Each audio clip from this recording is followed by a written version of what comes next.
ओम श्री परमात्मने नमः। ओम नमः शिवाय। श्री शिव महापुराण रुद्र संहिता खंड 3 अध्याय 1।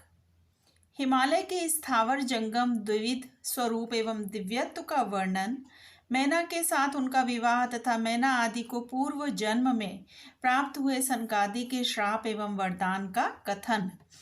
तो नारद जी ने पूछा कि ब्राह्मण पिता के यज्ञ में अपने शरीर का परित्याग करके दक्ष कन्या जगदम्बा सती देवी किस प्रकार गिरिराज हिमालय की पुत्री हुई और किस तरह अत्यंत उग्र तपस्या करके उन्होंने पुनः शिव को ही पति रूप में प्राप्त किया, यह मेरा प्रश्न है। आप इस पर भली भांति और विशेष रूप से प्रकाश डालिए।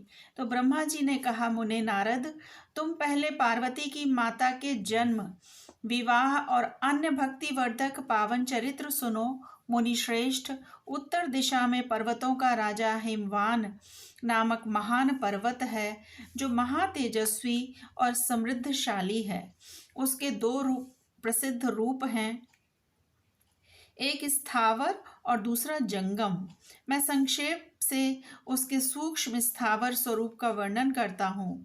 वह रमणीय पर्वत नाना प्रकार की रत्नों का आकार है और पूर्व तथा पश्चिम समुद्र के भीतर प्रवेश करके इस तरह खड़ा है मानो भूमंडल को नापने के लिए कोई मानदंड हो।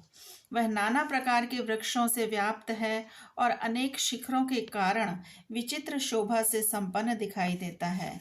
सिंह, व्याघ्र आदि पशु सदा सुखपूर्वक उसका सेवन करते हैं। हिम का तो वह भंडार ही है, इसलिए अत्यंत उग्र जान पड़ता है। भांति भांति के आश्चर्यजनक दृश्यों से उसकी विचित्र शोभा होती है। देवता, ऋषि, सिद्ध और मुनि उस पर्वत का आश्रय लेकर रहते हैं। भगवान शिव को वह बहुत प्रिय है, तपस्या करने का स्थान है। स्वरूप से ही वह अत्यंत पवित्र और महात्माओं को भी पावन करने वाला है। तपस्या में वह अत्यंत शीघ्र सिद्धि प्रदान करता है। अनेक प्रकार के धातुओं की खान और शुभ है। वही दिव्य शरीर धारण करके सर्वांग सुंदर रमणीय देवता के रूप में भी स्थित है।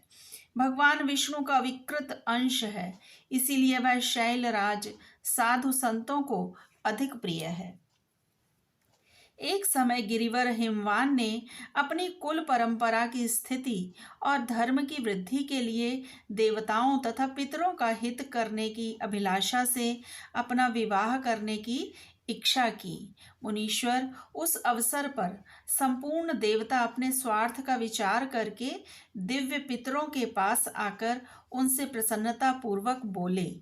देवताओं ने कहा, पितरों, आप सब लोग प्रसन्नचित्त होकर हमारी बात सुने और यदि देवताओं का कार्य सिद्ध करना आपको भी अभीष्ट हो तो शीघ्र वैसा ही करें। आपकी ज्येष्ठ पुत्री जो मैना नाम से प्रसिद्ध है, वह मंगल रूपिणी है। उसका विवाह आप लोग अत्यंत प्रसन्नता पूर्वक हिमवान पर्वत से कर दें। ऐसा करने पर आप सब लोगों को सर्वथा महान लाभ होगा और देवताओं के दुखों का निवारण भी पग पग पर होता रहेगा। देवताओं की यह बात सुनकर पितरों ने परस्पर विचार करके स्वीकृति दे दी और अपनी पुत्री मैना को विधि पूर्वक हिमालय के हाथ में सौंप दिया।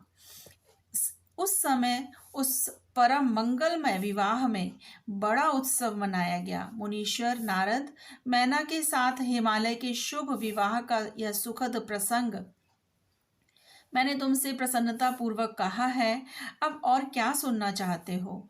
तो नारद जी ने पूछा, विधे विद्वन, अब आदर पूर्वक मेरे सामने मैना की उत्पत्ति का वर्णन कीजिए। उसे किस प्रकार श्राप प्राप्त हुआ था यह कहिए और मेरे संदेह का निवारण कीजिए। तो ब्रह्मा जी बोले, मुने, मैंने अपने दक्ष नामक जिस पुत्र की पहले चर्चा की है, उनके 60 कन्याएं हुई थीं, जो सृष्टि की उत्पत्ति में कारण बनी। नारद, दक्ष ने कश्यप आदि श्रेष्ठ मुनियों के साथ उनका विवाह किया था। यह सब वृत्तांत तो तुम्हें विदित ही है। अब प्रस्तुत विषय को सुनिए। उन कन्याओं में एक स्वधा नाम की कन्या थी, जिसका विवाह उन्होंने पितरों के साथ किया। स्वधा की 3 पुत्रियां थीं, जो सौभाग्यशालिनी तथा धर्म की मूर्ति थीं। उनमें से ज्येष्ठ पुत्री का नाम मैना था, मंझली धन्या के नाम से प्रसिद्ध थी और सबसे छोटी कन्या का नाम कलावती था।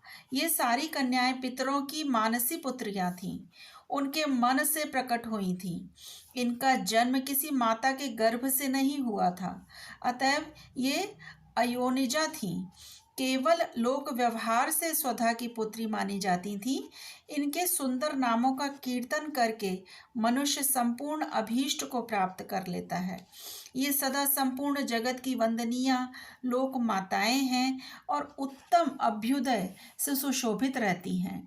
सब की सब परम योगिनी, ज्ञान निधि तथा तीनों लोकों में सर्वत्र जा सकने वाली हैं।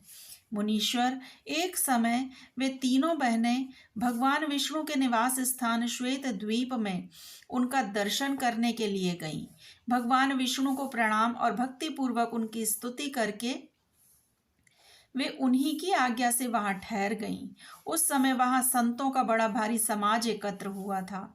मुने, उसी अवसर पर मेरे पुत्र सनकादि सिद्धगण भी वहां गए और श्री हरि की स्तुति वंदना करके उन्हीं की आज्ञा से वहां ठहर गए। सनकादि मुनि देवताओं के आदि पुरुष और संपूर्ण लोकों में वंदित हैं। वे जब वहां आकर खड़े हुए, उस समय श्वेत द्वीप के सब लोग उन्हें देख प्रणाम करते हुए उठकर खड़े हो गए, परंतु ये तीनों बहनें उन्हें देखकर भी वहां नहीं उठीं। इससे सनत कुमार ने उनको मर्यादा रक्षार्थ उन्हें स्वर्ग से दूर होकर नर स्त्री बनने का श्राप दे दिया। फिर उनके प्रार्थना करने पर वे प्रसन्न हो गए और बोले। सनत कुमार ने कहा कि पितरों की तीनों कन्याओं, तुम प्रसन्नचित्त होकर मेरी बात सुनो। यह तुम्हारे शोक का नाश करने वाली और सदा ही तुम्हें सुख देने वाली है। तुम में से जो ज्येष्ठ है वह भगवान विष्णु की अंशभूत हिमालय गिरी की पत्नी हो। उससे जो कन्या होगी वह पार्वती के नाम से विख्यात होगी। पितरों की दूसरी प्रिय कन्या योगिनी धन्या राजा जनक की पत्नी होगी। उसकी कन्या के रूप में महालक्ष्मी अवतीर्ण होंगी, जिनका नाम सीता होगा। इसी प्रकार पितरों की छोटी पुत्री कलावती द्वापर के अंतिम भाग में वृषभानु वैश्य की पत्नी होगी और उसकी प्रिय पुत्री राधा के नाम से विख्यात होगी। योगिनी मैना पार्वती जी के वरदान से अपने पति के साथ उसी शरीर से कैलाश नामक परम पद को प्राप्त हो जाएगी। धन्या तथा उनके पति जनक कुल में उत्पन्न हुए जीवन मुक्त महायोगी राजा शीरध्वज लक्ष्मी स्वरूपा सीता के प्रभाव से वैकुंठ धाम में जाएंगे। वृषभानु के साथ वैवाहिक मंगल कृत्य संपन्न होने के कारण जीवन मुक्त योगिनी कलावती भी अपनी कन्या राधा के साथ गोलोक धाम में जाएगी, इसमें संशय नहीं है। विपत्ति में पड़े बिना कहाँ किनकी महिमा प्रकट होती है। उत्तम कर्म करने वाले पुण्यात्मा पुरुषों का संकट जब टल जाता है तब उन्हें दुर्लभ सुख की प्राप्ति होती है। अब तुम लोग प्रसन्नता पूर्वक मेरी दूसरी बात भी सुनो, जो सदा सुख देने वाली है। मैना की पुत्री जगदम्बा पार्वती देवी अत्यंत दुस्सह तप करके भगवान शिव की प्रिय पत्नी बनेगी। धन्या की पुत्री सीता भगवान श्री राम जी की पत्नी होंगी और लोकाचार का आश्रय ले श्री राम के साथ विहार करेंगी। साक्षात गोलोक धाम में निवास करने वाली राधा ही कलावती की पुत्री होंगी। वे गुप्त स्नेह में बंधकर श्री कृष्ण की प्रियतमा बनेगी। ब्रह्मा जी कहते हैं, नारद, इस प्रकार श्राप के ब्याज से दुर्लभ वरदान देकर सबके द्वारा प्रशंसित भगवान सनत कुमार मुनि भाइयों सहित वहीं अंतर ध्यान हो गए। तात पितरों की मानसी पुत्री वे तीनों बहनें इस प्रकार श्राप मुक्त हो सुख पाकर तुरंत अपने घर को चली गईं। ओम नमः शिवाय। शिवजी सदा सहाय।